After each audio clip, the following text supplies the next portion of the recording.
टड़ा। Hello एलिफ। Hello everyone, मैं introduce करवाती हूँ। यहाँ आ जाओ बेटा, ये जैनब है। हेलो जैनब बेटा। खुश आमदीद प्यारी बच्ची। अच्छा, तो मेरे लिए कोई वेलकम नहीं, मैं अपनी बेटी लेके आया हूँ, और क्या करूँ? मॉम, मुझे और रमीज को आज एक इम्पोर्टेंट इवेंट में जाना है और जैनब को देखने वाला कोई नहीं है, तो यानी तो आप ऐसा करें कि अपनी प्यारी सौतेली नवासी का थोड़ा ख्याल रखें।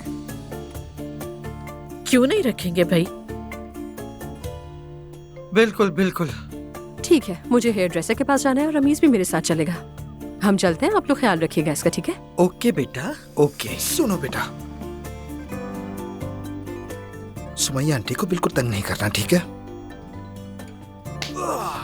कितनी समझदार बेटी है मेरी। अच्छा फिर तुम लोग जाओ, मैं हूं ना, इसे देख लूंगी।